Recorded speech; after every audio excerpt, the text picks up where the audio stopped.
நம்மளுடைய வீடியோக்கள்லேயே நம்மளே சொல்லியிருக்கோம், வெல்த் ஆகணும்னா அதுக்கு முக்கியமாக ஒரு விஷயம் பண்ணணும், அதுதான் பேசிவ் இன்கம்மை ஜென்ரேட் பண்ணணும் அப்படின்னு சொல்லிட்டு. அண்ட் பேசிவ் இன்கம்மை எப்படி ஜென்ரேட் பண்ணணுன்ற விஷயம் தான் அதிக பேரால் தேடப்படக்கூடிய ஒன்றாவும் இருக்குது. யாருக்கு தாங்க பிடிக்காது எக்ஸ்ட்ரா பேசிவ் இன்கம் வந்தா? அப்படிப்பட்ட பேசிவ் இன்கம்மை பற்றி நிறைய வதந்திகளும் பொய்களும் ஆன்லைனில் சுற்றிக்கிட்டு தான் இருக்குது. அப்படி நான் பார்த்த ஒரு 10 மித்ஸை தான் நாம் இந்த வீடியோவில் டீபங்க் பண்ண போகிறோம். சரி வாங்க, டைம் வேஸ்ட் பண்ணாமல் வீடியோக்குள்ளே போகலாம். Hi netizens, welcome to white board nation. நான் உங்கள் அனீஷ். முதல்ல அதிகமாக நான் பார்க்கக்கூடிய ஒரு மித்து என்னன்னா, பேசிவ் இன்கம்மை எஃபர்ட்லெஸ்ஸாக பண்ண முடியும் அப்படின்னு சொல்லிட்டு. நானே நிறையா சேனல்ஸில் வீடியோஸ் பார்த்துருக்கேன். டெய்லி 5 நிமிஷம் ஸ்பெண்ட் பண்ணால் போதும், 10 நிமிஷம் ஸ்பெண்ட் பண்ணால் போதும், நீங்கள் டெய்லி 1000 rupees earn பண்ணலாம், இல்லை 2000 rupees earn பண்ணலாம் அப்படின்னு சொல்லிட்டு. ஒரு விஷயம் புரிஞ்சுக்கோங்க, அப்படிலாம் ஈஸியாக மணி வந்துடாதுங்க. பேசிவ் இன்கம்னாலுமே அதை சம்பாதிக்கிறதுக்கு நம்ம கஷ்டப்பட்டு தான் ஆகணும். அதுக்கு தேவையான ஒர்க்கை நம்ம போட்டு தான் ஆகணும். உதாரணத்துக்கு கான்டென்ட் கிரியேட் பண்ணுறவங்களா இருக்கட்டும், இல்லை இன்வெஸ்ட்மெண்ட்ஸ் பண்ணுறவங்களா இருக்கட்டும், இதெல்லாம் ஜஸ்ட் அவங்களுக்கு பேசிவ் இன்கம் தானாக வந்துடாது. அதில் அவங்க கவனம் செலுத்தி அதில் அவங்க ஒர்க் பண்ணி, கான்டென்ட்னா அவங்க வெப்சைட் கிரியேட் பண்ணுறதுலேருந்து ப்ராப்பராக ஒரு கான்டென்ட் எழுதி அதை ரிவ்யூ பண்ணி அதை போஸ்ட் பண்ணி அது ப்ராப்பராக போதான்னு அதுக்கு SEO பண்ணி, இந்த மாதிரி நிறையா விஷயம் இருக்குது. அதெல்லாம் பண்ணி தான் அவங்களுக்கு பேசிவ் இன்கம் ஜென்ரேட் ஆக ஆரம்பிக்கும். ரெண்டாவது அதிகமாக நான் பார்க்கக்கூடிய ஒரு மித்து என்னென்னா, பேசிவ் இன்கம் ஜென்ரேட் பண்ணுறதுக்கு நிறைய இன்வெஸ்ட்மெண்ட் தேவைப்படும் அப்படின்னு சொல்லிட்டு. எல்லாத்துக்குமே இன்வெஸ்ட்மெண்ட்ஸ் தேவைப்படாதுங்க. சில விஷயங்களுக்கெல்லாம் லிட்டில் இல்லைனா இன்வெஸ்ட்மெண்ட் இல்லாமே நீங்கள் பேசிவ் இன்கம் ஏர்ன் பண்ண முடியும். உதாரணத்துக்கு அஃபிலியேட் மார்க்கெட்டிங் எடுத்துக்கோங்க. அமேசானோட அஃபிலியேட் மார்க்கெட்டிங்லாம் எடுத்துக்கிட்டிங்கன்னா அதுக்கு உங்களுக்கு எந்த இன்வெஸ்ட்மெண்ட்ஸுமே தேவைப்படாது. நீங்கள் ஒரு அக்கௌண்ட் கிரியேட் பண்ணணும், தென் அந்த லிங்க் மூலியமாக நடக்கிற பர்ச்சேஸ் எல்லாத்துக்குமே உங்களுக்குன்னு ஒரு கமிஷன் கிடைக்கும். இதுக்கு நீங்கள் எந்த இன்வெஸ்ட்மெண்ட்ஸுமே பண்ணல. அப்படி தான் யூடியூபுக்குமே நீங்கள் அதுக்குன்னு ஒரு இன்வெஸ்ட்மெண்ட்ஸ் பண்ணணும்னு அவசியம் கிடையாது. உங்கள் டைமை இன்வெஸ்ட் பண்ணி அது மூலியமாக நீங்கள் கான்டென்ட் கிரியேட் பண்ணி டெய்லி கன்சிஸ்டண்ட்டாக போட்டுகிட்டே இருந்தீங்கனாலே உங்கள் யூடியூப் சேனல் மானிட்டைஸ் ஆகி அது மூலியமாக உங்களுக்கு பேசிவ் இன்கம் வர ஆரம்பிச்சிடும். இன்னொரு எக்ஸாம்பிள் என்னன்னு பார்த்தீங்கன்னா, டிஜிட்டல் ப்ராடக்ட்ஸ் கிரியேட் பண்ணுறது. உதாரணத்துக்கு ஆன்லைன் கோர்ஸ்லாம் நீங்கள் கிரியேட் பண்ணுறீங்க அப்படின்னா பெருசாக ஒரு இன்வெஸ்ட்மெண்ட்டும் அதுக்கு தேவைப்படாது. மூணாவது மித்து என்னன்னா, நீங்க வாங்கக்கூடிய ஃபுல் டைம் ஜாபோட சம்பளத்தை விட இந்த பேசிவ் இன்கம் சீக்கிரமாவே அதிகமாயிடும் அப்படின்னு சொல்லுவாங்க. அதுவும் சுத்த போய். உடனே எல்லாம் உங்களுடைய ஃபுல் டைம் ஜாப் அளவுக்கு இதுல இன்கம் வந்துடாதுங்க. அதுக்கு நீங்க நிறைய உழைக்கணும். கொஞ்சம் கொஞ்சமா கன்சிஸ்டன்ட்டா உங்களுக்கு ஜென்ரேட் ஆகிற இன்கம் ஒரு டைம்க்கு மேல, அதாவது பல வருஷத்தோட உழைப்பின் பயனா வேணா ஒரு டைம்ல உங்களோட ஃபுல் டைம் ஜாபை விட உங்களோட பேசிவ் இன்கம் அதிகமா இருக்கலாம். நாலாவது மித்து என்னன்னா, ஒரு தடவை நம்ம இந்த பேசிவ் இன்கம்க்கு தேவையான விஷயங்கள் எல்லாம் செட் பண்ணி வச்சுட்டா அதுக்கப்புறம் நம்ம எதுவுமே பண்ண வேண்டாம், நம்ம தூங்கும்போது கூட அமௌண்ட் வந்துகிட்டே இருக்கும் அப்படின்னு சொல்லிட்டு. இதுல பாதி உண்மை பாதி பொய்ங்க. நீங்க தூங்கும்போது கூட மணி ஜென்ரேட் ஆகிக்கிட்டு தான் இருக்கும். ஆனா அதுக்காக நீங்க இந்த பேசிவ் இன்கம் செட் பண்ணதை அப்படியே விட்டுற முடியாது. அதுக்குன்னு அப்பப்போ நீங்க மெயின்டெனன்ஸ் ஒர்க் பண்ணணும், என்கேஜ்மெண்ட் கண்டினியூஸாக பண்ணிக்கிட்டே இருக்கணும், அப்டேட்ஸ் பண்ணணும். அப்போ தான் மணி ஜென்ரேட் ஆகிறது கன்சிஸ்டண்ட்டாக இருக்கும். அடுத்த ஒரு மித் என்னென்னா, பணக்காரங்க மட்டும்தான் பாசிவ் இன்கம் ஜென்ரேட் பண்ண முடியும் அப்படின்னு சொல்லிட்டு சில பேர் நம்பிக்கிட்டு இருக்காங்க.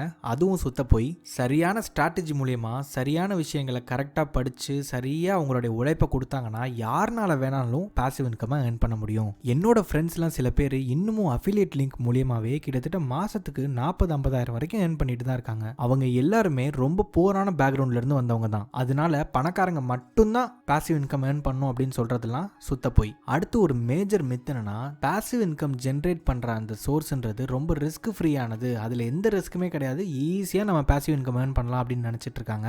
அப்படியும் கிடையாது. அதுலயும் ரிஸ்க்னு ஒன்று இருக்குங்க. உதாரணத்துக்கு இன்வெஸ்ட்மெண்ட்ஸ் மூலியமா உங்களுக்கு பாசிவ் இன்கம் வருது அப்படின்னா மார்க்கெட் ஃபிளக்சுவேஷன்ஸ்னால அதுலயும் நிறைய ரிஸ்க் இருக்கு. இல்ல நீங்க ஆன்லைன்ல ஒரு கோர்ஸ் விற்கிறீங்க, இல்ல அஃபிலியேட் மார்க்கெட்டிங் மூலியமா ஒரு ப்ராடக்ட்டை செல் பண்றீங்க, அந்த ப்ராடக்ட்டோட டிமாண்ட் குறையிறதுக்கு வாய்ப்பு இருக்கு. அந்த ஆன்லைன் கோர்ஸ்ல நீங்க சொல்லக்கூடிய அந்த ஸ்கில்ஸ் ஆனது அவுடேட்டட் ஆகிறதுக்கும் வாய்ப்பு இருக்கு. யூடியூப்ல நீங்க போடுற வீடியோஸ்லாம் ட்ரெண்ட் மாதிரி அது போர் அடிக்கிறதுக்கு வாய்ப்பு இருக்கு. இந்த மாதிரி பாசிவ் இன்கம் ஜென்ரேட் பண்ற சோர்சஸ்லயுமே நிறைய ரிஸ்க் இருந்துகிட்டு தாங்க இருக்கு. இன்னொரு பெரிய மித் என்னன்னா, ரியல் எஸ்டேட் பண்ணா மட்டும்தான் பாசிவ் இன்கம் ப்ராப்பரா ஏர்ன் பண்ண முடியும் அப்படின்னு நினைக்கிறாங்க நிறைய பேர். அதுவும் தப்புங்க. ரியல் எஸ்டேட்ன்றது காமனான ஒரு சோர்ஸா இருக்கலாம், ஆனா நிறைய அதர் ஆப்ஷன்ஸும் இருக்கு. உதாரணத்துக்கு டிவிடெண்ட் ஸ்டாக்ஸா இருக்கலாம், இல்ல ஆன்லைன் கோர்ஸ் செல் பண்றதா இருக்கலாம். இப்படி அதர் சோர்சஸ் மூலியமாவும் பாசிவ் இன்கம் இன் பண்றதுக்கு நிறையவே ஆப்பர்ச்சுனிட்டிஸ் இருக்கு. அடுத்து ஒரு மித் என்னன்னா, நீங்க பாசிவ் இன்கம் ஏர்ன் பண்ணணும்னா உங்களுக்குன்னு சில ஸ்பெஷலைஸ்ட் ஸ்கில் இருக்கணும், அது இருந்தா மட்டும்தான் நீங்க ஏர்ன் பண்ண முடியும் அப்படின்னு சில பேர் நினைக்கிறாங்க. அப்படியும் கிடையாது. சில ஸ்ட்ரீம்ஸ் வேணும்னா ஸ்பெஷலைஸ்ட் ஸ்கில் இருந்தால் தான் ஏர்ன் பண்ண முடியும் அப்படின்னு இருக்கலாம். ஆனால் நிறைய ஆப்பர்ச்சுனிட்டிஸ் பிகினர் லெவலில் தாங்க இருக்குது. யாரெல்லாம் லேர்ன் பண்ணிக்கிறதுக்கு வில்லிங்காக இருக்காங்களோ அவங்கெல்லாம் ஈஸியாகவே சில ஸ்கில்ஸ் எல்லாம் லேர்ன் பண்ணி அது மூலியமாக அவங்க சம்பாதிக்க முடியும். இப்போ ரீசெண்டாக நான் போட்ட ஒரு வீடியோலையுமே உங்களுக்கு தெளிவாக காட்டியிருக்கேன் எப்படி ChatGPT யூஸ் பண்ணி 2 விதமான பாசிவ் இன்கமாக நம்ம ஏர்ன் பண்ண முடியும் அப்படின்னு சொல்லிட்டு. அதை பார்த்தீங்க அப்படின்னா அதிலே நான் எக்ஸாம்பிள் லைவாகவே பண்ணி காட்டியிருக்கேன். அந்த வீடியோக்கான லிங்க்கை நான் டிஸ்கிரிப்ஷனில் கொடுக்குறேன், கார்ட்ஸ்லேயும் கொடுக்குறேன், செக் பண்ணி பாருங்கள். அதை எங்கே செல் பண்ண முடியும் அப்படின்னு சொல்லியிருந்தேன் அப்படின்னா Fiverr அப்படின்ற பிளாட்ஃபார்மில். ஃபைவர்னா என்ன, அதில் எப்படி ஏர்ன் பண்ண முடியும், அதில் என்னென்னலாம் ஆப்பர்ச்சுனிட்டிஸ் இருக்குது, அதெல்லாம் தெளிவாக ஃபைவர் டுட்டோரியல் அப்படின்னு சொல்லிட்டு ரொம்ப வருஷத்துக்கு முன்னாடி நான் போட்டு நல்ல சக்ஸஸ்ஃபுல்லான வியூஸ் வந்த ஒரு வீடியோ அது. ஸோ அதையும் நான் டிஸ்கிரிப்ஷனில் கொடுக்குறேன், கார்ட்ஸில் கொடுக்குறேன், செக் பண்ணி பாருங்கள். ரொம்ப யூஸ்ஃபுல்லாக இருக்கும். நிறையா பேர் இப்போவுமே எனக்கு இன்ஸ்டாவில் மெசேஜ் பண்ணிட்டு இருக்காங்க, அந்த வீடியோ ரொம்ப யூஸ்ஃபுல்லாக இருந்தது ப்ரோ, அது மூலியமாக இப்போ நான் ஒரு 15,000 20,000 அப்படி இன்க்ரீஸ் பண்ணிட்டே போகிறேன் என்னோட இன்கம் அப்படின்னு சொல்லிட்டு ரொம்பவே சந்தோஷமாக இருக்குது. ஸோ யாராவது அந்த வீடியோவை பார்க்காம இருந்தாங்கன்னா நீங்களும் தயவு செஞ்சு பாருங்கள், உங்களுக்கு யூஸ்ஃபுல்லாக இருக்கும். 9வது மித் என்னன்னா, பிஸ்னஸ் பண்றவங்கனால மட்டும்தான் பாசிவ் இன்கம் ஏர்ன் பண்ண முடியும்னு சில பேர் சொல்லுவாங்க. அதுவும் சரி கிடையாதுங்க.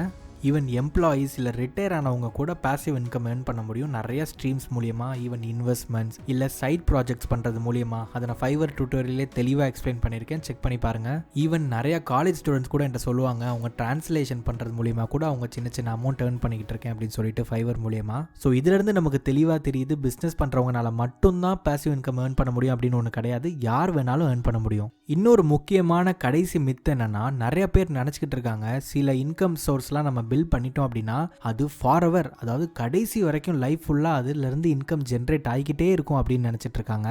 அது 100% நம்மளால சொல்ல முடியாதுங்க. காம்படிஷன்னால, டெக்னாலஜிக்கல் அட்வான்ஸ்மெண்ட்னால நிறைய விஷயங்கள் மாறிக்கிட்டே இருக்கும். அதெல்லாம் காலத்துக்கு ஏற்ற மாதிரி நம்மளும் அடாப்ட் பண்ணிக்கிட்டு அது கூடவே போய்கிட்டே இருந்தோம்னா தான் இதுலேருந்து நம்ம பாசிவ் இன்கம்மை ஜென்ரேட் பண்ண முடியும். உதாரணத்துக்கு ஒருத்தர் மார்க்கெட்டில் இன்வெஸ்ட் பண்ணிவிட்டு அது மூலியமாக பாசிவ் இன்கம் லைஃப் ஃபுல்லாக வந்துக்கிட்டே இருக்கும்னு நினச்சாருன்னா அப்படி இருக்கிறதுக்கு சான்ஸ் கிடையாது. ஏன்னா அந்த ஸ்டாக்கோட வேல்யூ எப்போ வேணாலும் குறையலாம், இல்லை அந்த கம்பெனியவே இழுத்து மூடலாம், இந்த மாதிரி என்ன வேணாலும் நடக்கிறதுக்கு சான்சஸ் இருக்குங்க. அதனால மார்க்கெட்டை நம்ம வாட்ச் பண்ணிக்கிட்டே இருக்கணும், அதுக்கேற்ற மாதிரி நம்ம ரீஇன்வெஸ்ட்மெண்ட் பண்ணிக்கிட்டே இருக்கணுங்க.